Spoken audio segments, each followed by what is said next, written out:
Thank you very much, Heather, and thank you for having me here. I am, as Heather said, I am a professor at General Studies professor at Yorkville University, and I am here to share with you how I am helping my students to stop plagiarize.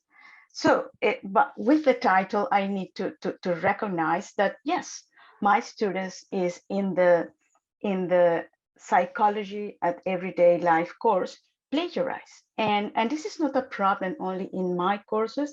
As you can see here, plagiarism seems to be a global issue, and I know that this percentage here probably could sound a very scary one.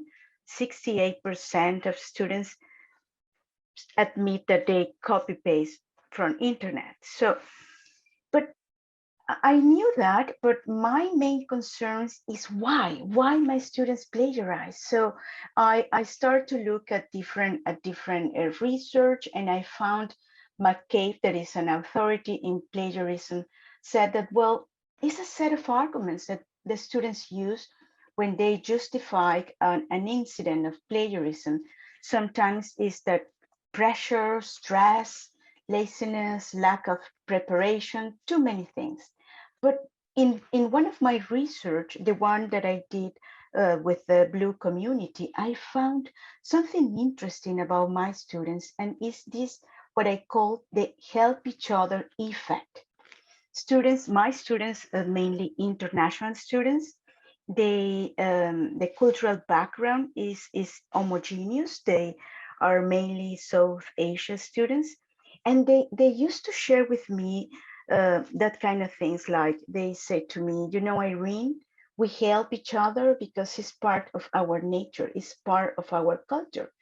And I start to think about that, you know, when we were like 1 year ago, starting with this COVID and the pandemic. And I said, as a psychology, I knew that if this is true about my students, well, what will happen? And I start to think like, well, if we have the COVID situation, if we have the lockdown, if we have something that I already identified in my research, that is the help each other effect, well, probably the plagiarism because of this situation will increase significantly.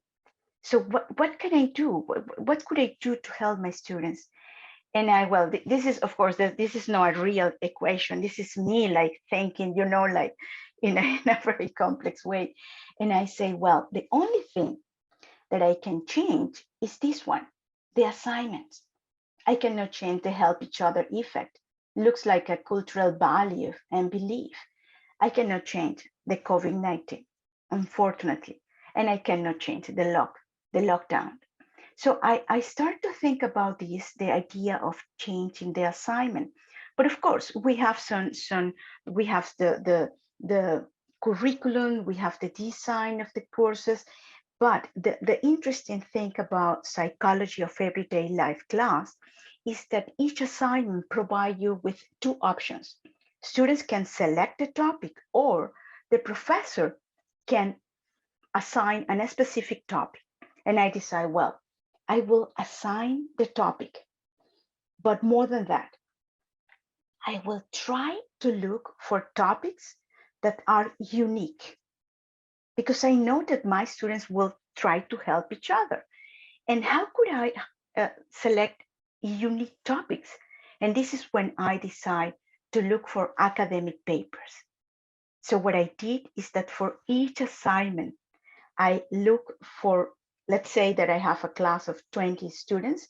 So I select 20 different academic papers, one per each student. So no one have the same assignment. They have the same questions, but different academic papers to be analyzed. Guess what? Let me show you the results of this exercise. The percentage of plagiarism in the course reduced from 40% to 4% in 2 terms, more than that. The last term, the summer one, the percentage of plagiarism was 0.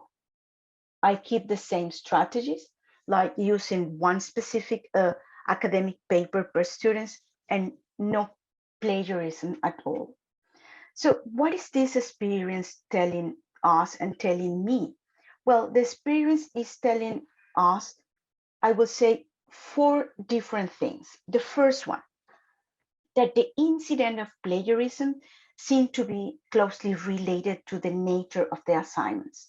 So if the assignments are the same assignments with the same topics, the students will tend to follow this a low effort and high benefit rationale. Second, because when I change the topic and when I assign each academic paper to each specific academic paper to each student, not only the cases of plagiarisms reduce, more than that, the quality of the research or the quality of the reaction papers are just fantastic. So, and probably it was because when I distribute the academic papers, I share with my students, you know what, you will be doing a real work. You will be reviewing a research report, something that someone did based on a specific topic, and you will be able to have the results with you. And you are the only one that have that results in the class. So the high expectations translate in a stronger academic performance. So it's not only the plagiarism, it's also the academic performance. Third, listen to the students is essential, and especially if you have international students with you. And I am here sharing something that one of the students shared in the class when I said, you know what, I will distribute one paper to each of you. The student said, so if only I have this paper, I do not need to suffer from the pressure to share my assignment with anyone. So interesting, because as I said, the help each other effect is something that my South Asian students share as a cultural value. And the last thing that I learned from this one, yes, I know that is a kind of time consuming looking for academic papers, because each student in the psychology of everyday life, they need to submit 3 reaction papers. So I need to look for 3 academic papers per student. So if you have 20 students, well, you can do the math. We're talking about 60 academic papers. Probably this is not the solution, but you know what? I definitely think that we need to invest time designing assignments that can help us prevent plagiarism. So at the end, I will say that the way we design assignments is a very key element in the percentage of cases of plagiarism that each course could show in a specific term. And well, this is what I want to share. As you can see, it's a very specific one. It's a very specific experience, but I am really proud of the results, and I am really proud of my student. And this is what I want to share. Heather, I promise you less than 10 minutes. Yeah, you did. You were right on for sure. Well, thank you. So that gives us lots of time for questions and answers and that kind of thing.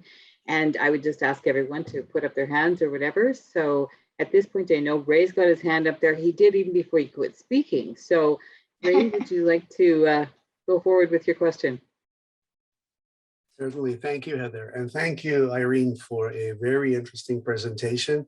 I have 2 questions. The first one, how did you measure the rate of plagiarism? Okay, interesting. Yes. Well, the cases of plagiarisms that I used to have in the psychology of everyday life class, there are 2 different types. One, identical papers, just identical papers. 2 students in the same class submit the same paper with different names. This is the one of the cases. And the second one is students that submit a paper that was already submitted at the university. And sometimes that was already submitted to myself, I mean, in the previous term. These are the 2 types of cases of plagiarisms that I usually identified in the past. And it's logical that this type of plagiarism from each other, from previous terms, maybe even double submissions, have been reduced. But in my experience, and trust me, I deal with plagiarism every second of every day. Most of the plagiarism comes from online, comes from using internet sources. So I'm wondering how effective, although this is an interesting strategy, and yes, it's time consuming, but if it works, it can be looked at.